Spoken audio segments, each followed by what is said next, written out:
All right. So in the interest of time, we are 6 minutes in. I guess we should get started because I know folks will want to join other sessions after this one. We are recording this session, and I hope everyone is fine. If not, we can definitely edit you out of the recording.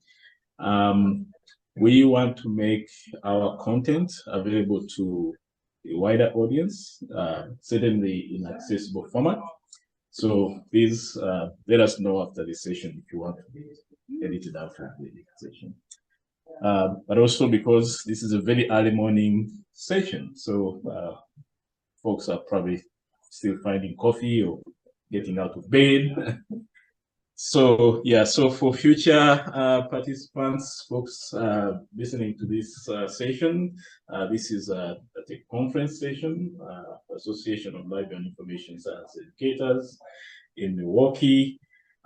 Welcome to this recording, and we hope you enjoy and learn from the content we are sharing.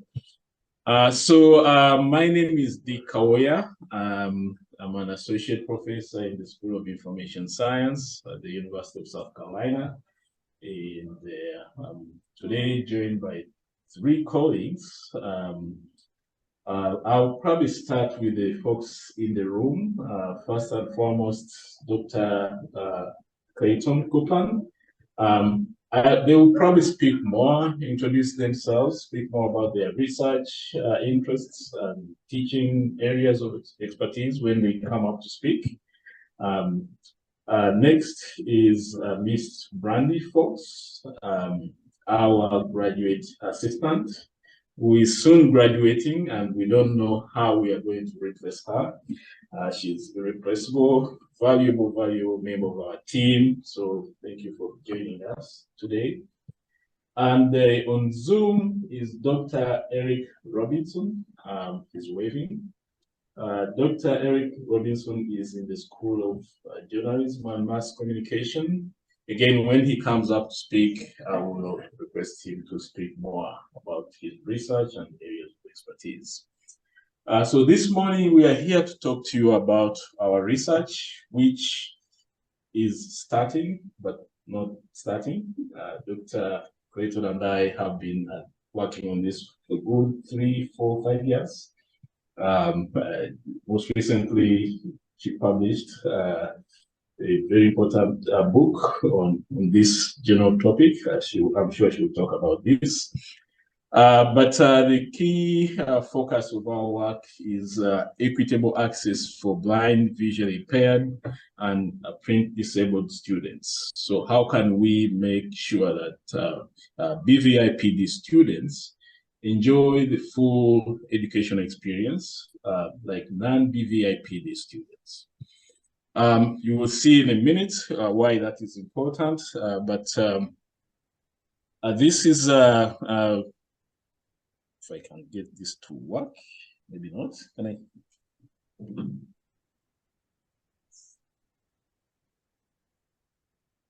Oh, that's weird. Maybe here. Okay. Won't let me advance the slides. That's weird.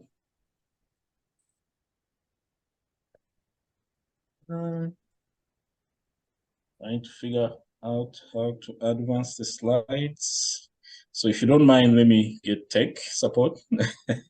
Likely they are outside here, so. Do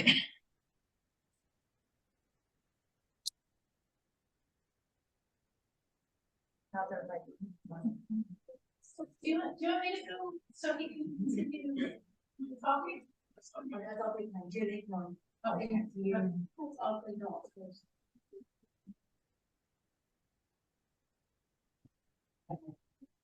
There you go. Yep. All right. Well, trust technology to work when you need it to work. All right, so this is a research team. We actually, at this point, grant funded through different sources. And so this is our team. I'm Dick Kawoya, I'm the PI for this team. Dr. Copeland is the co-PI, and also Dr. Eric Robinson. Jonathan Band, our legal consultant, is not here today, but he's an adjunct professor at Georgetown University Law Center, and also long-term legal advisor to the Library Copyright Alliance, which is the leading organization advocating for libraries on legal matters, certainly on copyright. He has represented libraries in congressional hearings. He has argued cases before the Supreme Court, again on wide range of copyright legal issues. So a long, term lawyer involved in legal issues on behalf of libraries.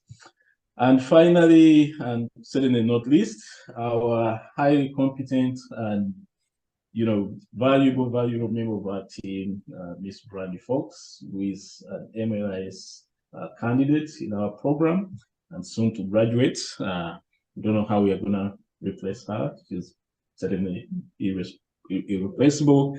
So this is our team, and you will hear more about this in the next few years. As I mentioned, this research is just beginning.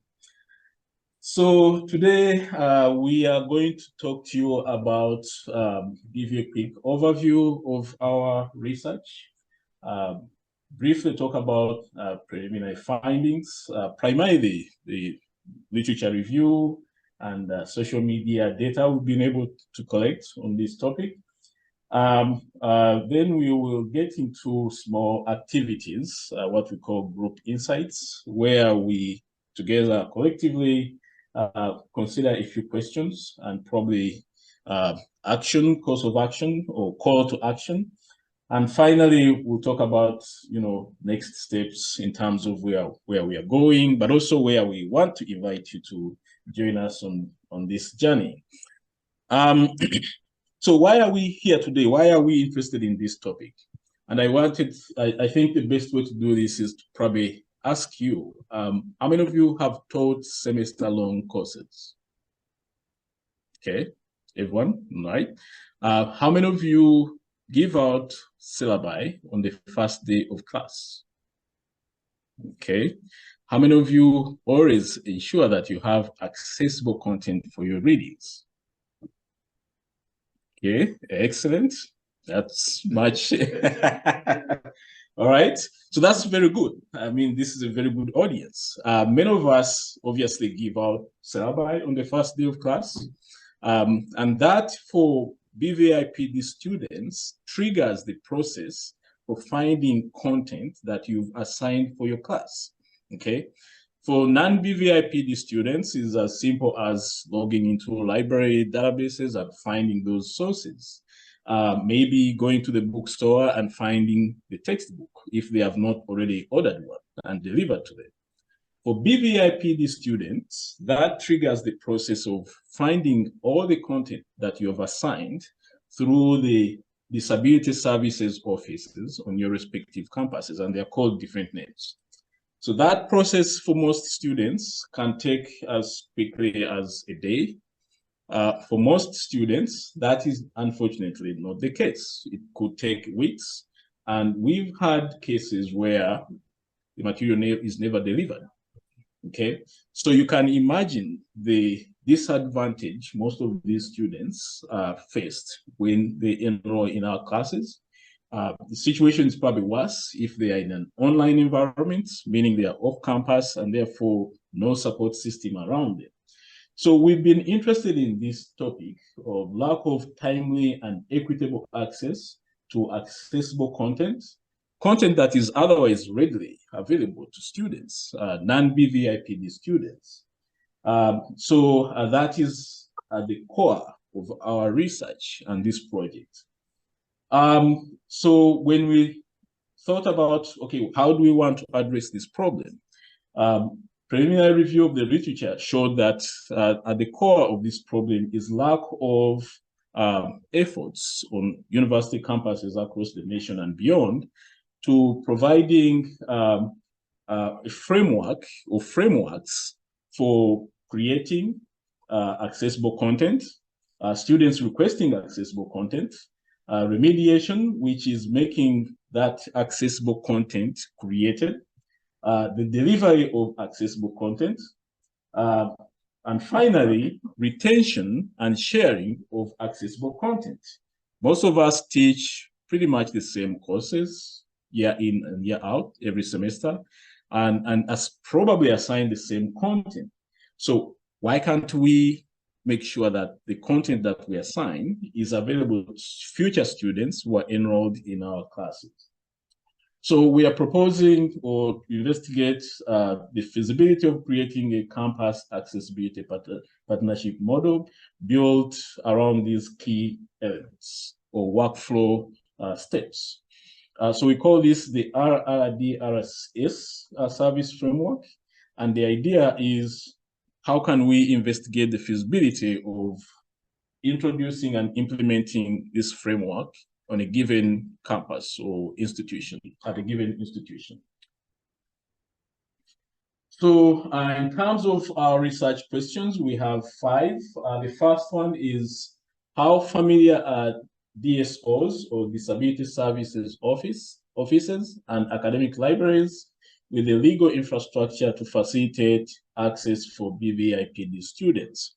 So this is a very important question, because in the last several years, the creation of accessible content, the technology to create accessible content has evolved, and certainly developed to a point where it's widely available. Almost anyone can create accessible content. However, the big barrier is the legal infrastructure regulating the creation, the delivery, the storage, and certainly the distribution of this content. So we are interested in this question to understand how much DSOs know about the legal infrastructure, what they are allowed to do or not allowed to do. And we specifically mention DSOs because these are the institutions legally obligated or mandated on campus to provide this content to BVIPD students. Other entities can support DSOs, but in terms of the legal infrastructure, and Eric will talk about this in a moment, these are the entities primarily responsible for doing this. Others, if they did this, it will probably be outside of their legal mandate, but these are the entities that are responsible for doing this. The second research question is, how can DSOs work with academic libraries to serve BVIPD students to meet the requirements for the RRDRS service framework? And here we are interested in first understanding, do DSOs have established procedures for BVIPD students to request accessible copies? So that is the request aspect of our framework. Second, remediation. Do DSOs or academic libraries prepare or create an accessible copy upon request or in anticipation of need? So that is very important because, most students, we try as much as possible ahead of the semester to make sure that the content they are going to need is available to them. Oftentimes for BVIPD students, that is not the case. As I mentioned, you provide a syllabus, and that often triggers the process for finding this content. Third, the delivery. So do DSOs or academic libraries deliver accessible copies to BVIPD students in an appropriate formats? And how are the accessible copies delivered? And finally, retention and sharing. And I apologize if you don't see part of the screen because of Eric. Eric, this is your fault. But I'll read here on my computer. The question there is, do DSOs or academic libraries retain and create databases of accessible copies for future use by BVIPD students? So you've probably noted that we are talking about academic libraries at this point. And the reason is, in terms of our conceptualization of our work, we believe that academic libraries are better situated to support DSOs to do all these things, especially starting at remediation, delivery, retention, and sharing. Because at the very core of what academic libraries do in terms of institutional mission is all this: remediation, delivery, retention, and sharing, and of course, request. Why shouldn't DSOs work with academic libraries to take advantage of existing expertise within academic libraries, to expand services and provide on an ongoing basis these services to this specific user group or user community, and of course working with all other entities. We are going to talk about instructors to make sure that BVIPD students have access to this content on an ongoing basis, of course within legally permissible parameters.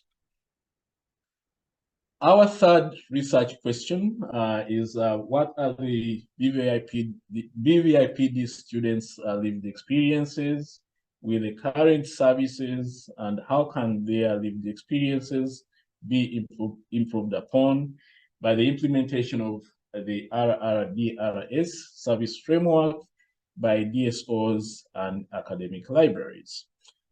The keyword here is students' lived experience.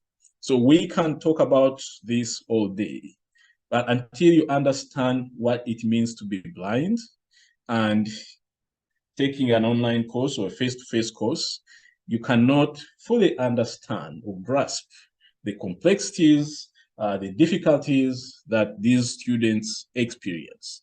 So as part of this research, we really want to document and represent as much as possible those lived experiences. So, I've been involved from a legal standpoint on issues of, blind and visually impaired students or communities.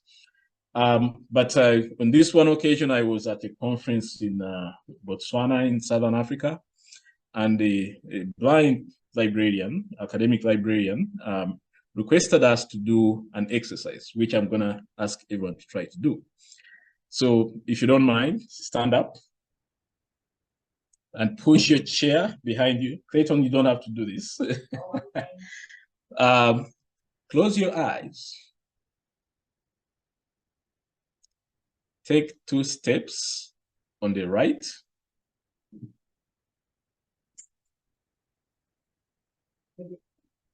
Don't open your eyes. Take 2 steps backwards. Take 3 steps on the left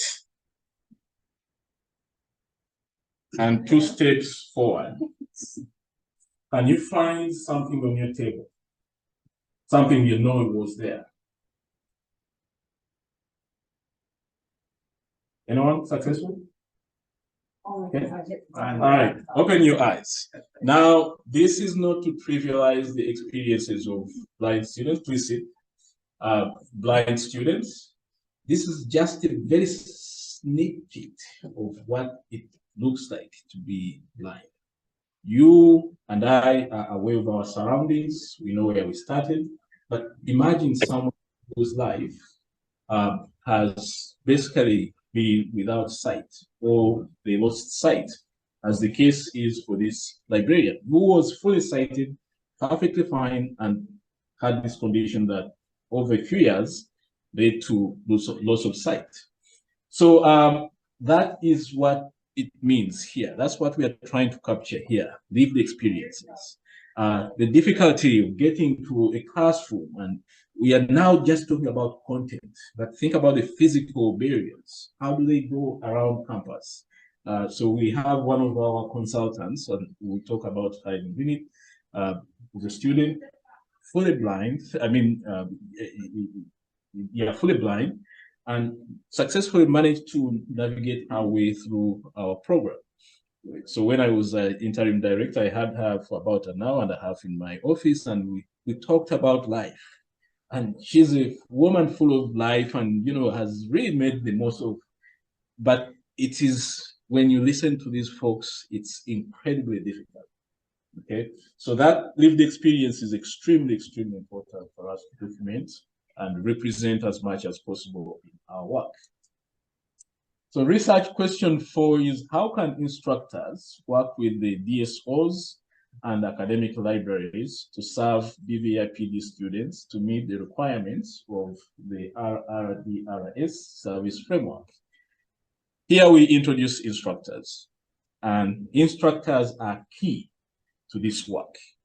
Without instructors, you cannot fully grasp what it means to be a BVIPD student enrolled in a class. Instructors decide which resources are assigned. They decide what those resources cost. In another session, we talked about open educational resources, for instance. You can choose to provide assign an OER as opposed to a $200 or $300 textbook.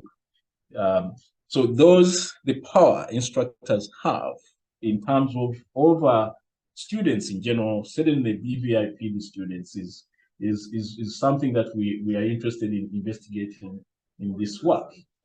So how can they work with DSOs and academic libraries to ensure that students have access to content, accessible content, and certainly accessible content on an ongoing basis? Finally, we are interested, as I mentioned, in investigating the feasibility of this partnership model, what we call the Campus Accessibility Partnership Model, that is built around the RRDRS service framework. At the moment, the main actors we are interested in are the BVIPD students, instructors, DSOs, and the academic libraries. So we are sort of trying to investigate the feasibility of this framework, looking at those 4 actors. But by no means are these the only actors that we could and we need to look at or study. There are so many entities on campus. The Centers for Teaching Excellence, for instance, they are involved in training current and future instructors on campus. And one of the areas they need to address is accessibility, right? You can talk about the Office of Vice President for Research or Academic Affairs. They can set the tone on campus around accessibility issues and make sure every instructor, everyone in the community is obviously aware and attentive to accessibility issues. Administrators at all levels. So it's really a campus-wide effort. So that's why we talk about campus accessibility partnership model as opposed to instructor, student, DSO, library partnership model. So eventually we hope that we are going to expand our work beyond these 4 entities. So those are our research questions. Please, if you have questions, you can definitely stop me and ask at any moment. Otherwise, you have a moment at the end for Q&A. In terms of the theoretical framework, our work is informed and grounded in the information world theory. Dr. Clayton is actually an expert in this and will probably speak more about this. But this theory stipulates that information behavior is simultaneously shaped by immediate influences such as friends, family, and other trusted small world sources, and by larger social influences, including the public sphere, institutions, media, technology, and politics. And information behaviors of all sorts are situated and contextualized, given meaning by the multi-tiered contexts within which they occur. So if you think about the different actors that we've identified, you can identify some of these concepts associated with the information world. Social norms obviously influence what people do, where they find information, social types. So if you think about those different actors as different sub-societies within a wider campus community, Information value they attach to information. So BVIPD students probably attaches value to accessible content more than cited individuals, right? Information behavior, people's different information behaviors. As an instructor, you probably don't think much or may not think much about the needs of the DSO, which serves BVIPD students. You may not think much about the academic library, which again is in a position to serve BVIPD students. So those different information behaviors of the different groups is a very important part of our theoretical framework. Finally, and probably most important, is the idea of boundaries. Okay, so if you think about the different actors as groups or small groups of societies existing within specific boundaries, the question is how often do they step outside of those boundaries, or how often do those boundaries interact or intersect with each other, and therefore understand all these other elements, the information needs and behaviors of the different groups. So BVIPD students, when they interact, if they interact with DSOs, what do they bring in each other's boundaries? DSOs and academic libraries are different subgroups. If they interact, what do they bring in terms of understanding information needs of these different groups? So information boundary is a very important consideration in terms of our theoretical framework, because it helps us to begin to understand intersections, where they occur, and the information needs at each of these different intersections. So we attempted to align our research questions to these different concepts or elements of our theoretical framework, so that we have a better understanding of how theory informs our research. Very often, you see research and the theoretical framework, but there's no understanding of how the theoretical framework informs the research itself. So, but I'm sure Dr. Copeland will talk more about this. She's, this is her area of interest.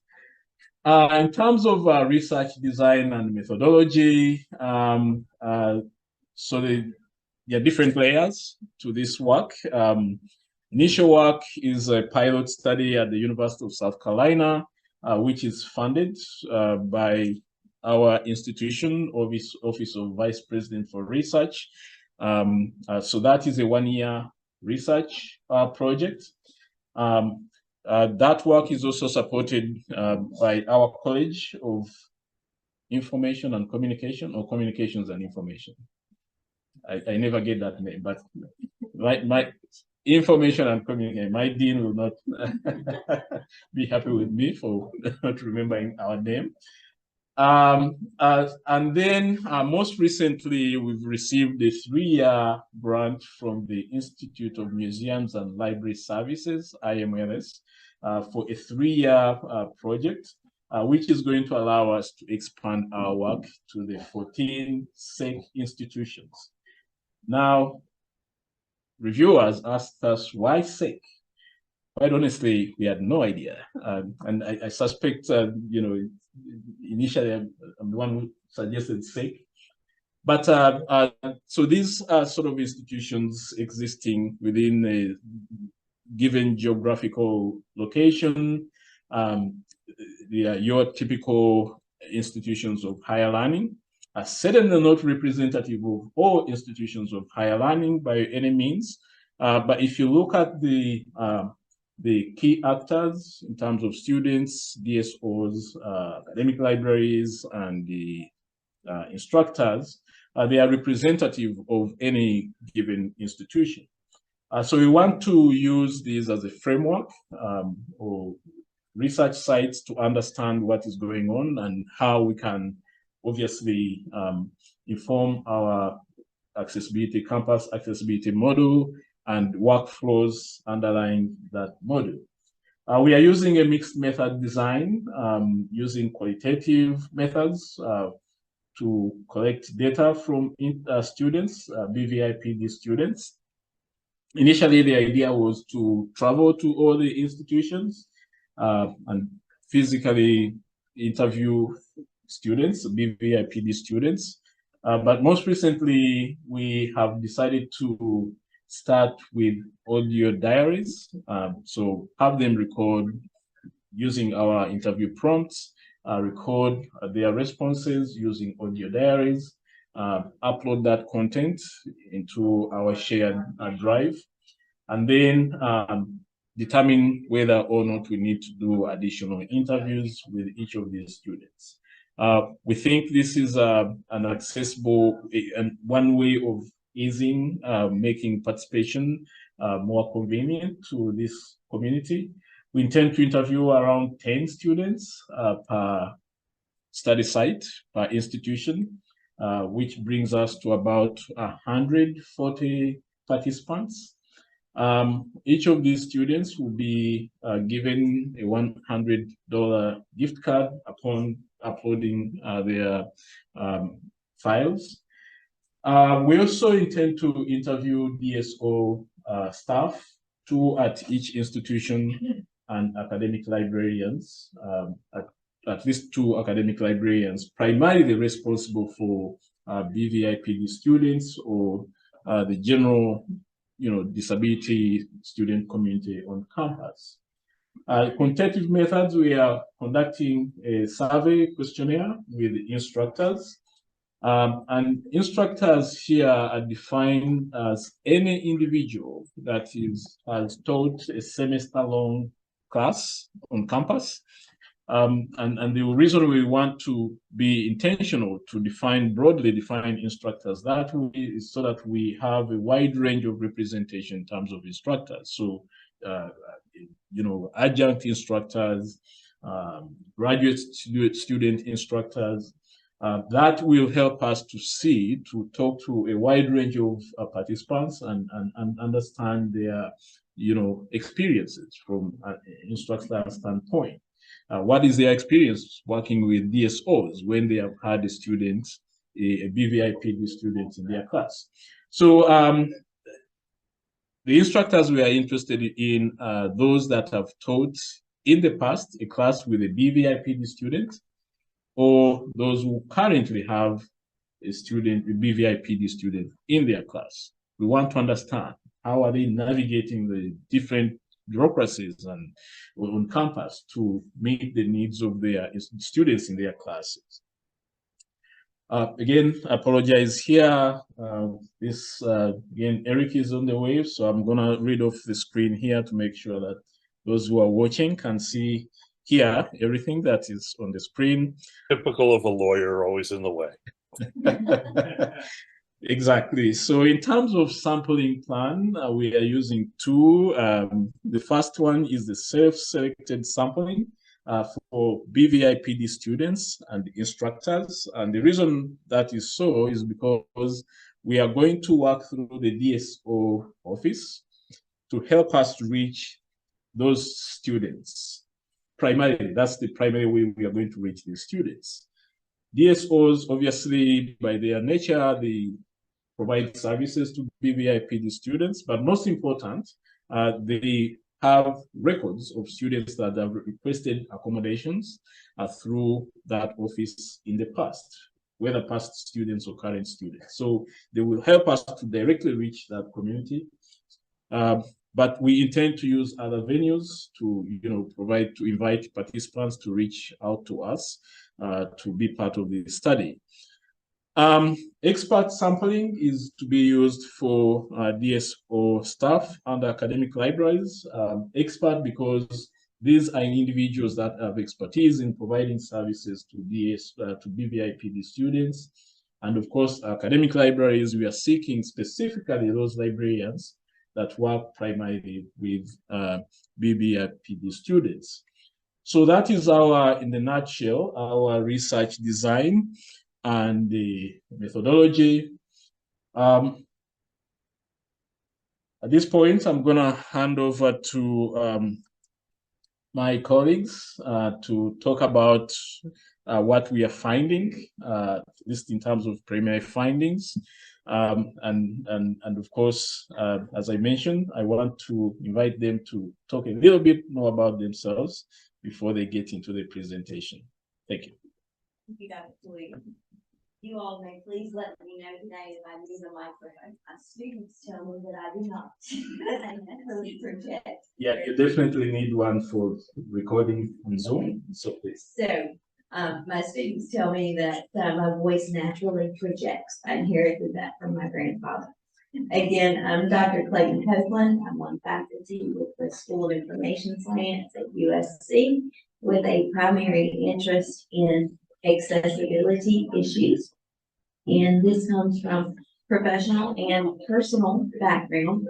I was a 3-month premature baby, and as a result of that premature birth, I'm uncorrected, have vision in one eye, and use a walker for ambulatory purposes. Was very much raised in a mindset that everyone has abilities and disabilities. It's just that some are more visible than others. And through this lived experience, I have realized how invaluable the contributions of people who are living in certain circumstances can be. They are the #1 experts in knowing their needs, and this work for us is an endeavor to help facilitate equity for these groups. Thank you. So today we're going to talk with you a little bit about some background information, general issues, legal issues, and some social media data, which we collaborated with our Social Media Insights Lab to gather.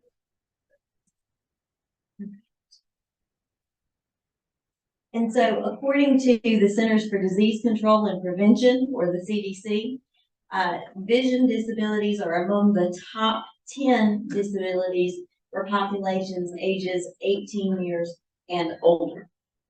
Blind, visually impaired, and print disabled populations are historically underserved by libraries.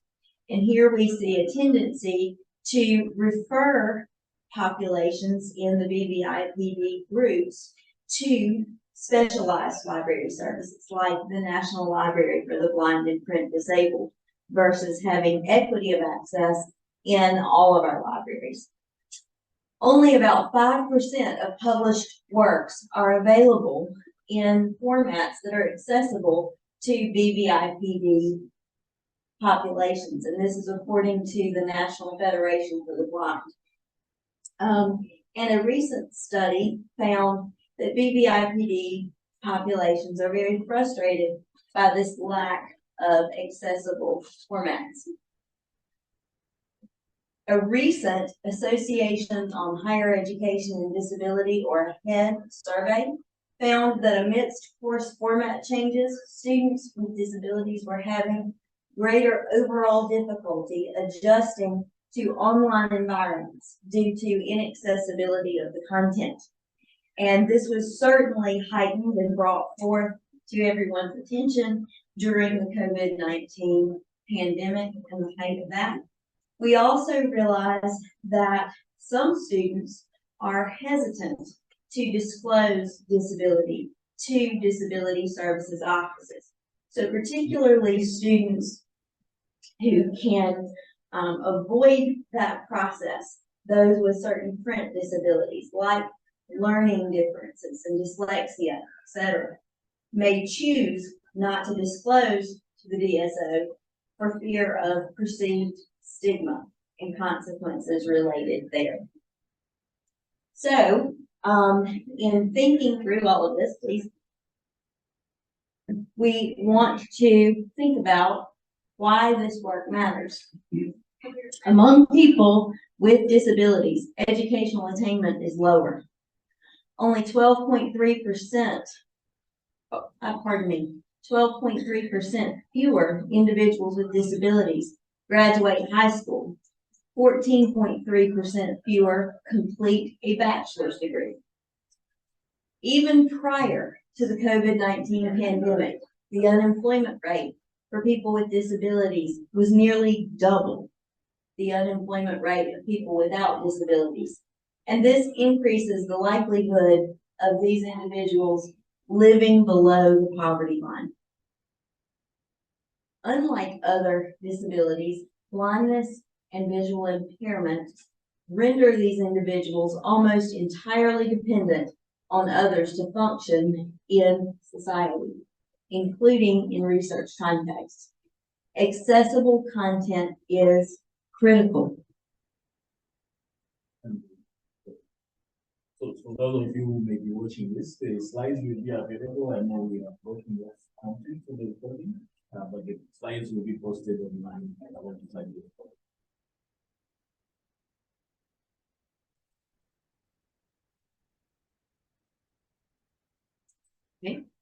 And so thinking through all of this, we realized that even prior to the COVID-19 pandemic, institutions of higher learning, or IHEs, lacked a complete understanding of what the law allows them to make and distribute as accessible learning materials. It is unclear whether and how most disability services offices are utilizing the existing legal infrastructure to leverage the expertise, resources, and infrastructures in academic libraries in the furtherance of BBIPD students' learning experiences. Brandy? All right, this is for mic working. Okay. Hi, Brandy Fox here. I am, well, burdened with an abundance passion for justice, and Dr. Copeland noticed that and recruited me for this. I am very interested in the print disability side, as that is genetically carried in my family, so has affected all of my siblings. Now, I want to make clear that I'm still doing this lit review. So these are just the kind of emerging themes that I'm seeing. Overall, I have found about 300 and something articles. I've cut down to 150, more may be cut, but I've made my way through about 50 or 60, and a lot were student focused. So, because that's a big thing to me. What are the students feeling? You know, if we created a model and it worked for everybody but the student, well, we haven't fixed the problem. So thank you. I'm bad at doing the two things at one time. So inaccessible websites and platforms. Students state that they're not only having trouble with the websites, but platforms and databases. And this can vary from department to department within one college. They're not compatible with screen readers. This is particularly difficult, like in an online course, because every single change, say in Blackboard, if one teacher has it set up one way and then another teacher has it set up another way where the tabs are, it can take a screen reader user a while to find that and relearn to navigate through that. Oh, go back, please. Sorry. You're fine. I got a lot to say. I apologize. Now, as to the inaccessibility of websites and platforms, seeing that accessibility is suffering without monitoring and accountability, without, you know, when it's left to just the teacher to do on their own and to educate themselves and to know all of it and use resources, but no one's checking to make sure that's suffering. And this is not just a problem in America. There are a lot of countries having this problem. There is a misunderstanding about the accommodation students require. So like an example I saw was a student needed a Braille scribe. They were instead given a note taker. Now it takes a very long time to turn notes into Braille. So that misunderstanding about the accommodations the students need can cause problems. Braille, for example, is a very challenging format. I saw one author mention that it is practically non-existent in higher education. However, it is a format that people are growing up with. So that's kind of a culture shock to have that removed. And there are some difficulties with getting Braille, particularly it is an additionally excessive wait time.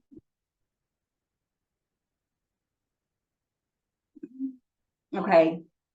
I have seen up to, like, one student responded that they had waited over 4 weeks to get their textbook. Now this stuck out to me, particularly as an online student, and I have ADHD, you know, watching the lectures. If I had to go back and read the readings 4 weeks later, I don't know if I would be able to tell you how that tied in. I'd have to rewatch those lectures again. You can go to the next. Thank you. All right. Lack of formal processes at colleges and universities levels are resulting in varying levels of accessibility. Some professors are really on it, and that's great.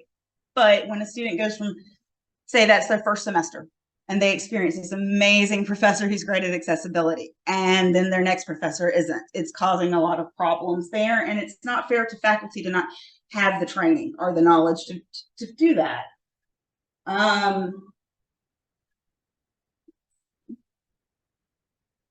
So no formal processes to ensure that faculty members are complying with web accessibility policies.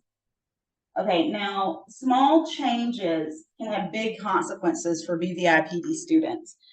For example, a hard to read PDF can be a frustration. Like I have encountered some that were so blurry that it hit my frustration tolerance and I gave up after a couple pages.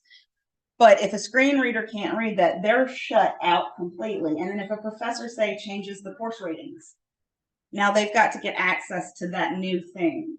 So if you're changing your syllabuses, please cut a reading. Don't add one to the last moment. When students were polled in several different qualitative studies, they said that they felt that sometimes teachers were not very aware of disabilities. And also universal design for learning came up, not necessarily as in the students bringing it up themselves, but as in this factor that was in a class that is, UDL made a difference for me. So having teachers who are aware of disabilities, understand them, and are aware of UDL makes a difference.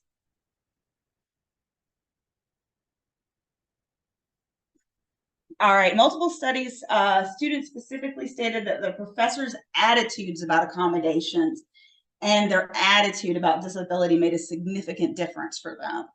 Additionally, in online environments, many wished for more communication from the professors. As there can be misunderstandings about actual accommodations needed by students, a teacher's willingness to be flexible does help. One study said that students felt that the extra time and flexible deadlines were some of the best help of accommodations outside of, accessible formats. And if you think about it, this is even more important if the student is having to wait 4 weeks to get their book. You've got to be a little flexible there. Many of students are coming to higher education, particularly your print disabled students, and they've got solutions that work for them. But they may receive pushback from professors like, hey, no, audiobook doesn't work for me. I need you to read the actual text. If the professor can be a little bit flexible with some of these solutions, some of these people can solve their own problems with print. All right, disability service offices. They often lack sufficient staff, technology, and funding. If you're only got a few full-time staff members and you're relying on student aid and student assistance, that can be a problem. And the different technologies, they may be available for use, but they may not always be in sufficient number to fit the needs of students. Again, practices are not standardized throughout higher education, and this could be an issue for a student who says transfers from one institution to another. One thing I saw is that often students with disabilities will start out at a community college and or at a smaller college and then transfer to a bigger institution. And they sometimes find they have a little bit more help or a little bit more guidance in the smaller universities. But they say you transfer to a new one, there's no standardized procedures. You're learning a whole new system. Okay. DSOs encounter difficulties with publishers. So publishers are not required to provide schools with accessible copies of content. That responsibility falls on the schools.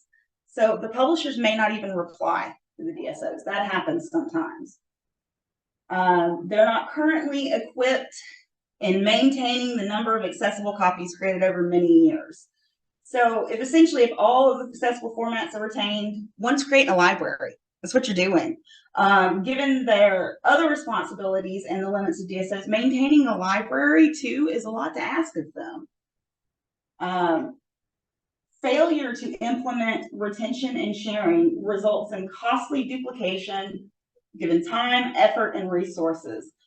A figure that stuck out in my head was seeing that my life could be changed by the cost of a Braille textbook. That some schools are paying $20,000 to $50,000 for a Braille textbook. And then if you think about if this is not getting saved, or say the College of Communications makes an accessible format copy for someone, and then a different student has the DSO make it, and then a different student has a library over the semester, you're just retaining these that could be just shared, and the student would have maybe a 2 or 3 day wait time instead of a 4-week. Okay, yeah, that's sorry. My eyes are taking a second to adjust to the different fonts. Librarians and other stakeholders encounter inaccessible websites and platforms, many of which are not compatible with screen readers. This can be caused by a lack of headers, alt text, tags indicating where the search field is, or the go to the next page option. Now, databases are offering particular problems. The little icon, if there's a full text available, they're often not tagged so that the screen reader will find them. So it's making it even more difficult for students. So currently, like, let's face it, librarians are helpers. That's what we do. So many librarians are already aiding VVIPD students. When they come in a library, many of these students, rather than wait those long wait times, are scanning and ORCing their own documents. So if they're walking in a librarian system, they're gonna, they may ask for help, the librarian may help them. This is already happening informally. Some schools do have formal partnerships with DSOs. Now, it's often for document accessibility or some training or different things like that, but it does show that it's right for partnership potential. And libraries have the capabilities to support disability service offices and students with disabilities through collaboration on digitization, metadata, standards development, and storage. I'm going to be completely honest with y'all. My note here says this is what we do. And then librarians need increased training and awareness of the Marrakesh Treaty among all stakeholders and other laws. And I'm going to turn things over to Dr. Robinson, who will keep me from putting my foot in my mouth and making any misunderstandings about law worse. Thank you very much. Eric, can you advance your own slides?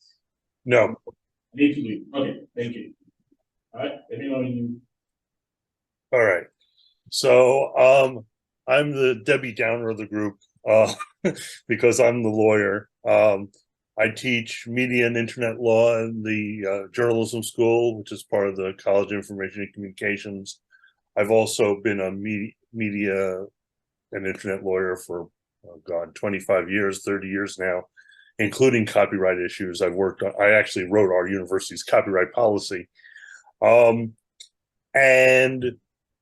there are I'm going to give a basic overview of the legal issues involved in this, but what has been referred to already a few times by my colleagues is equally and probably more important, which is librarians and DSOs' understanding of the law, knowledge and understanding. What they think they know or what they think the law is often more of a determinant of what they will do than what the law actually is.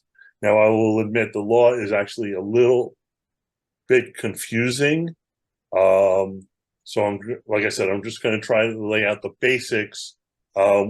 We will be publishing much more detailed legal analysis as part of this project, but just to give you an overview, there are a bunch of federal laws that are listed here that require public and private colleges and universities to accommodate disabled students, including BVIPD.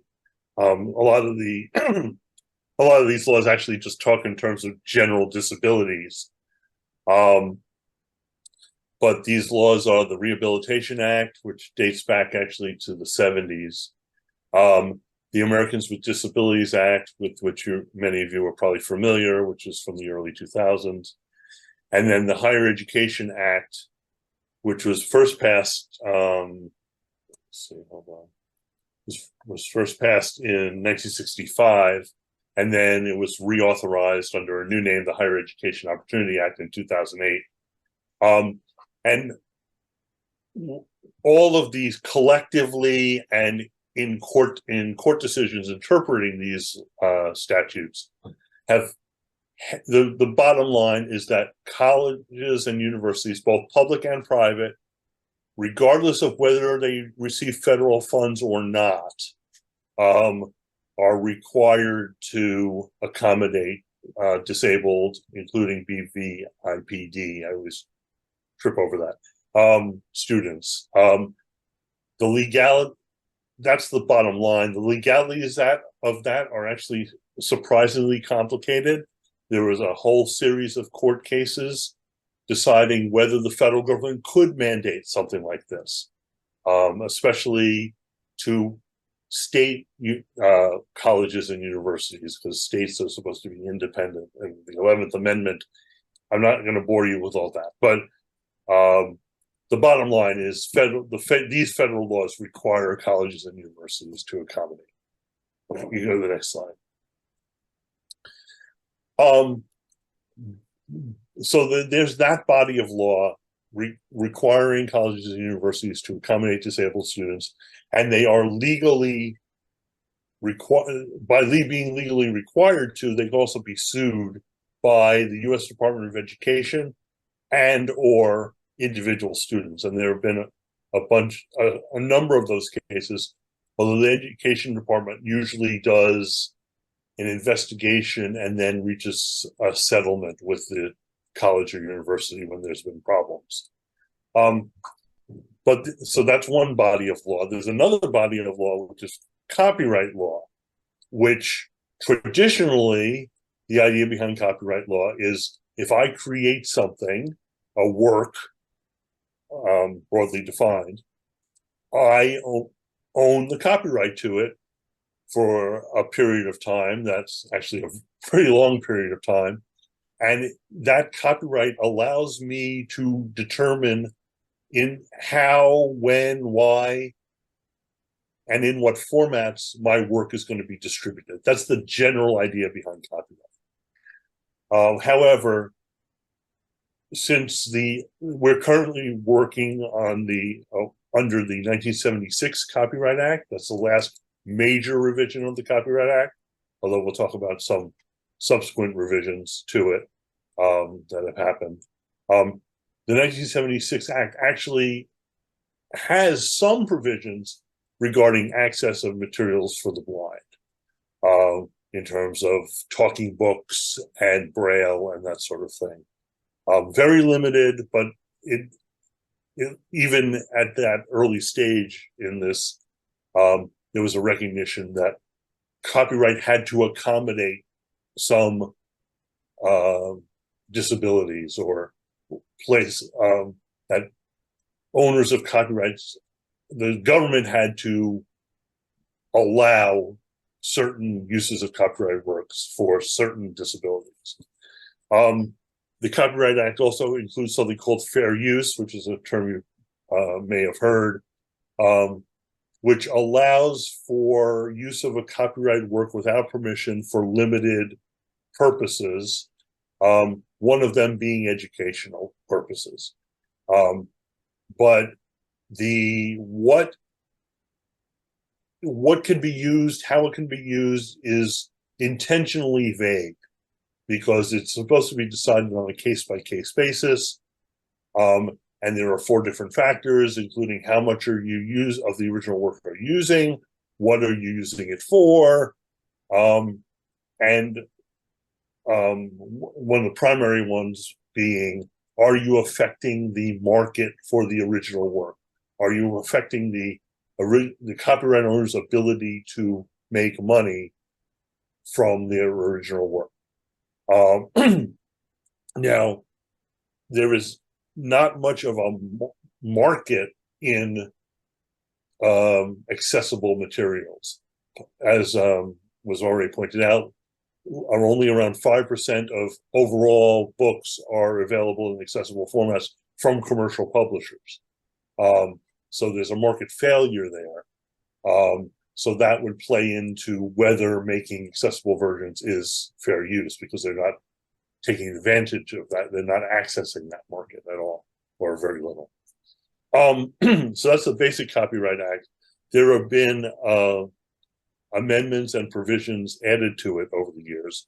One of the most important is the Chafee Amendment, named for the senator that sponsored it, which allows authorized entities, and there's a definition of what that is, to create accessible copies of copyrighted works for use by eligible persons. And again, there's a definition of what that is, who those people are. And it allows them to do so without it being a copyright infringement.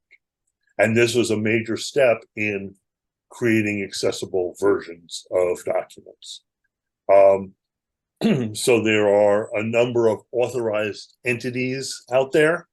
And one possibility that a few colleges have done, universities have done, is gotten themselves designated as authorized entities.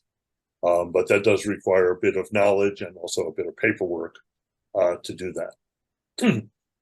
Another provision is an exemption in the Telecommunications Act and the Communications and Video Accessibility Act, which are have to do with regulation of technology and mainly FCC stuff. But it gives legal teeth to digital rights management systems. Digital rights management systems are technological methods of stopping people from making unauthorized copies of software, data, including, media materials, if they're in electronic or digital form. So that is doing that, circumventing digital rights management is normally illegal. It's copyright infringement. However, there's also provision in there saying that the Librarian of Congress can create certain exemptions to that provision. And one of the longstanding exemptions has been for assistive technology for disabled and similar uses. So there's normally circumventing digital rights management is copyright infringement, is illegal, but the Librarian of Congress exemption for assistive technology allows circumvention of that for that purpose. So that's actually important as well. And then the latest major change is the result of the Marrakesh Treaty. It took us, the United States, a while to sign it, about 5 years, but finally Congress passed the Marrakesh Treaty Implementation Act, which expanded the Chafee Amendment and implemented the provisions of the treaty, which basically allows for accessible materials to be imported from other countries. Normally, if you're importing, copyright is sold often on a nation-by-nation basis. So someone might have the copyright for, I don't know, pick, the Wizard of Oz example I use in class a lot because it's been through many permutations. The copyright on the movie, which still is in effect, MGM or whoever's bought the MGM library owns the copyright to that movie. A different company might, and I think does, own the copyright for that movie in England, in Great Britain. And if the copyright has expired in another country, especially, but is still in effect in the US, importing it from the other country where you can freely make copies is technically illegal. This made that not illegal for accessible materials, in order to make more accessible materials available.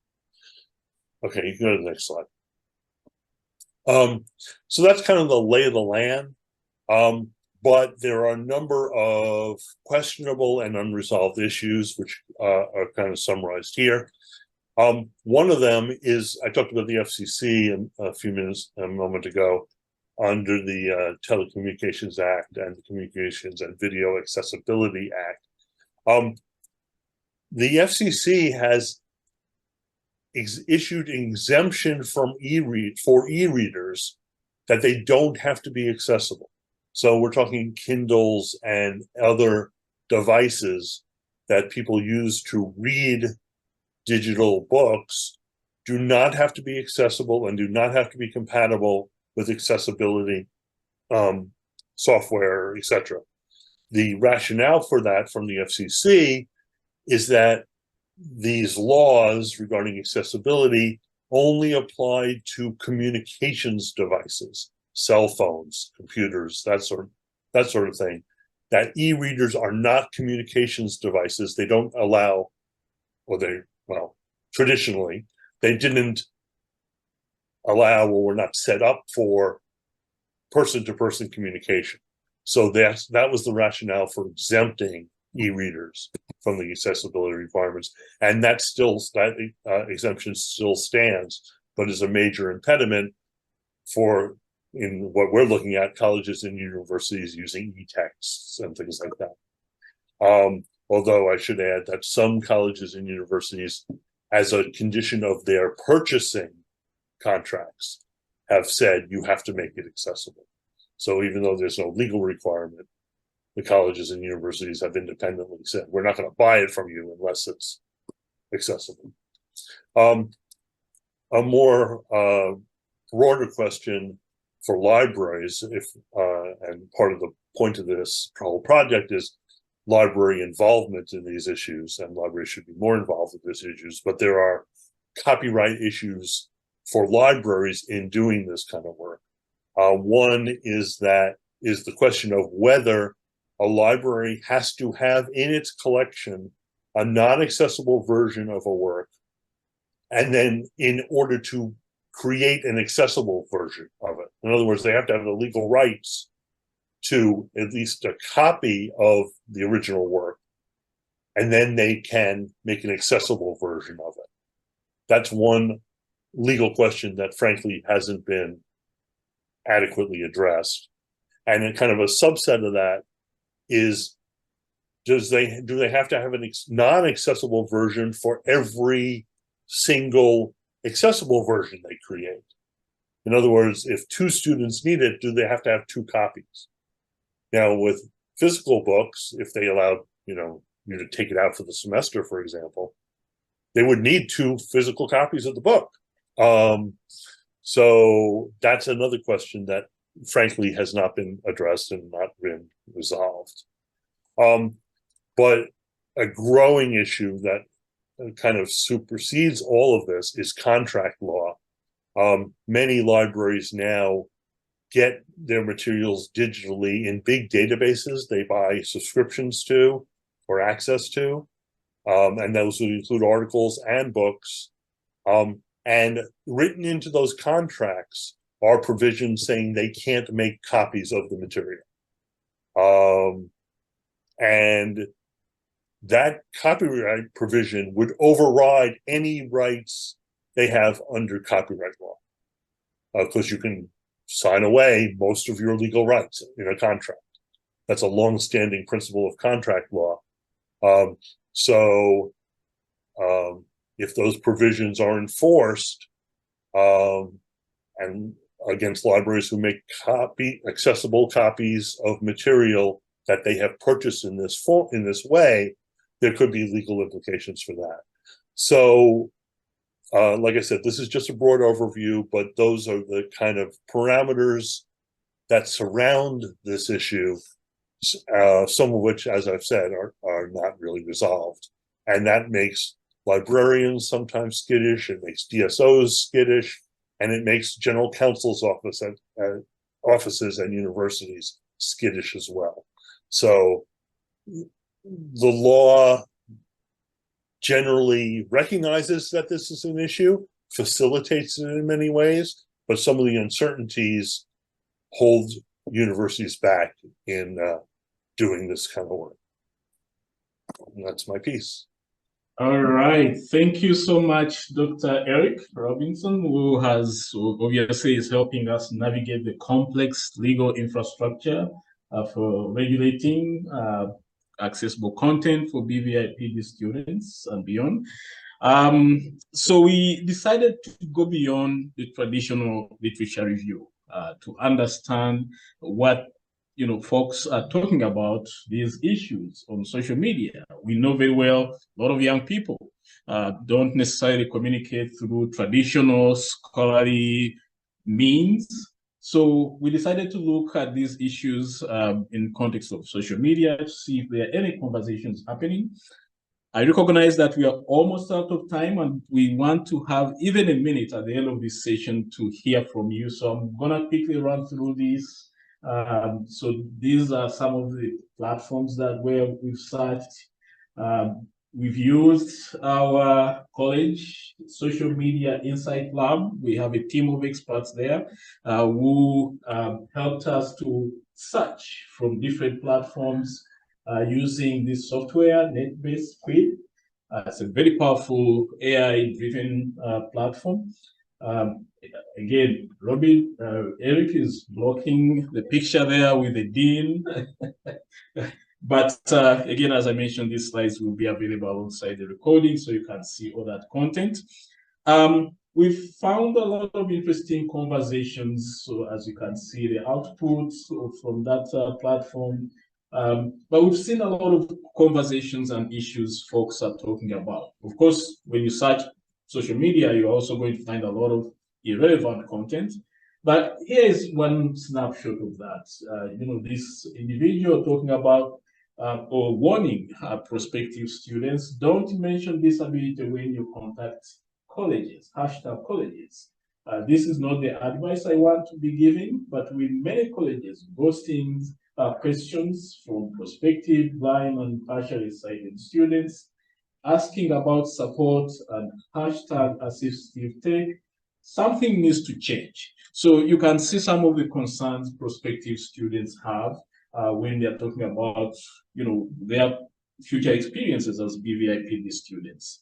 There are other insights, but I'm not going to spend time talking about those because we definitely want to have even a minute to talk with you, hear from you, and probably a call to action. I'm going to skip this and go to the next. Briefly, we want to have some sort of conversation with you about these questions. And this is, reflective of your individual experiences at your institutions. First and foremost, what problem, if any, have BVIPD students at your institutions experienced with receiving course material in accessible formats? Second, in working with DSOs to ensure BVIPD students receive materials in accessible formats in a timely manner, what, if any, barriers do you experience? Third, what role or roles do you play to facilitate greater equity of access for BVIPD students? Fourth, what is your knowledge and awareness of students' experiences with campus DSOs? It's very clear, where we started that some of you have been quite aware and active. For fifth, what formats of accessible content, course content, does your campus provide as accommodations to BVIPD students? And finally, if DSOs coordinated with academic libraries to adopt practices for saving accessible format materials for future use, what impact do you think this would have? This is not part of our data collection, so full disclosure, we just want to have a conversation. Those of you who have worked on IRB process know the procedure, so we are not collecting data. We just want to have a conversation to hear about your experiences. And in the next slide, you'll see that we also want to engage with you beyond this session. So anyone want to quickly talk about any or respond to any of these questions? And I think you have them on your handout. yourself, if you don't mind, come forward. Oh, okay. We don't have one of those mics, but I definitely want to make sure. So thank you for doing this important work. I am hearing impaired. Luckily, I have, assisted devices that completely make everything work. But I know not everybody does. Not everybody does that. Not everybody has the money. Not everybody wants to do it. There's stigma attached to it. I've had recently in my courses, our courses are taught 100% online. And so I've had in the past few semesters, the DSOs reached out to me and said, hey, you've got certain visually impaired students. They've got low vision ability. So we need you to accommodate that. I'm like, of course, I understand. I get it. But we have something called UDoIT. Are you guys familiar with this? It's a Canvas add-on that that sort of walks you through the course and shows you what's wrong. The problem is it does not work for the Canvas fonts and the Canvas color. Our default Canvas color is not true black. So I had to go back through my entire course, retrofit everything to true black, and bump up the font size. And so, and of course you have to avoid all of the links because you can't just make them black. And so it was a big process. So that's just my experience with that. I want to make everything accessible, but it's just really challenging when some of the default formats are not, I don't really have a question. I'm just kind of sharing my experience and wondering, is there something institutionally? I mean, I've worked with the DSO, but I know, like I said, not everybody registers. Any advice, I guess, is all I'm asking. Great question. So thank you very much. And for those of you who came after we started, this session is being recorded. So please be mindful of what you disclose when you come up here. So please. So in some universities and colleges, what we're seeing a movement toward digital accessibility committees, and those committees have spokespersons or representatives from each unit within the college or university to take some of these issues and voice the concerns that, like the ones that you have expressed, such that they can be addressed at the university level. Unfortunately, that is not happening as quickly as any of us would like. Learning management systems, that's a whole new study that most recently our institution is shifting from old Blackboard to new Blackboard, which is supposed to be more accessible. And there are definitely obvious improvements, but I see Randy. No, just to try to learn, switching from one to the other, classes and experience Exactly. So we recognize that this is a bigger problem beyond what we are talking about, and we've had conversations on how far in terms of scope we can go, but we are definitely aware of the larger issues, and we're talking about, okay, how do we expand beyond just building the campus accessibility partnership model. So I thought there is a hand at the back. Again, if you don't mind, please step forward and use the microphone.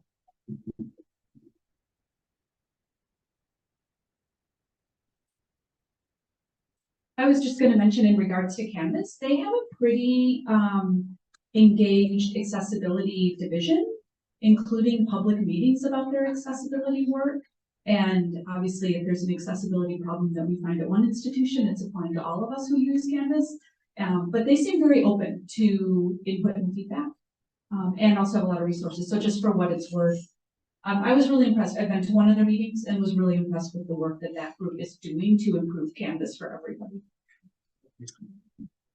Yes, please. Thank you.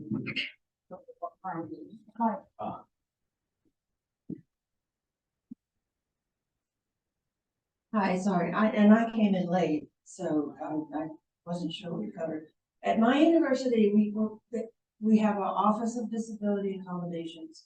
We also have a department called the Center for Learning, Experimentation, Application, and Research, or CLEAR. All of our online courses have to go through and be approved by CLEAR.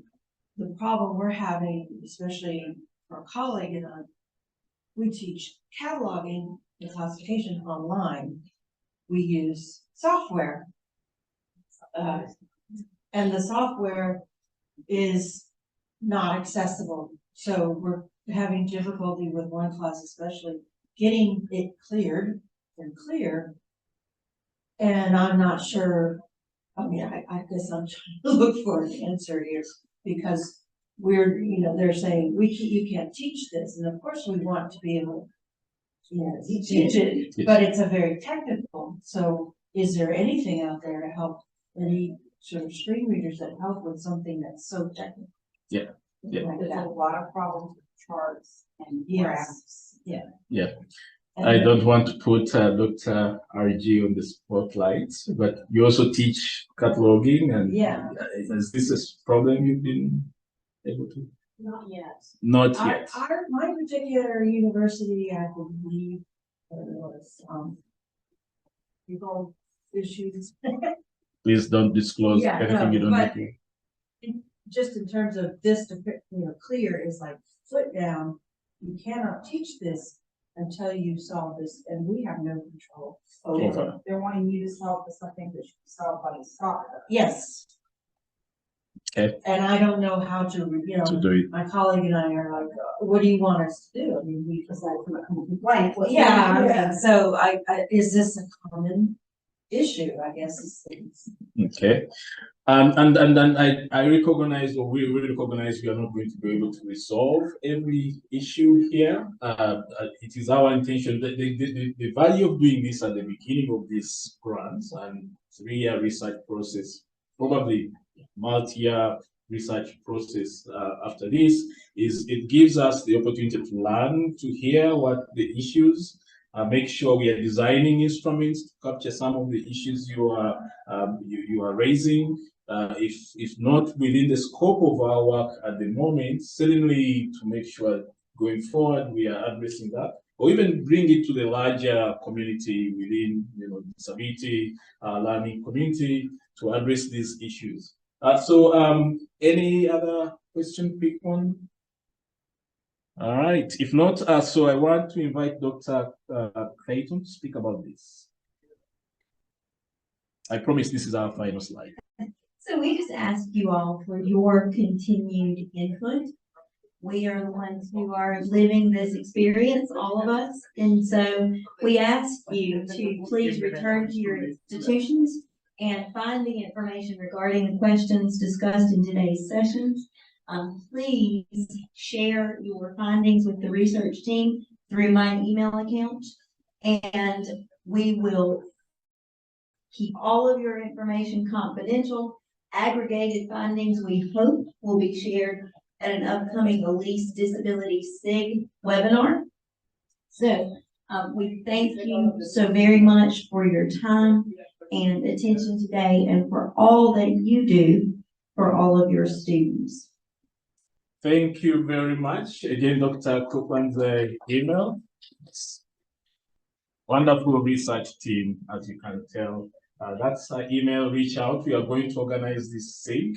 Again, this is not a data collection activity. We don't have IRB approval to do this. This is helping us collect information to inform this online webinar we are going to organize with the SIG.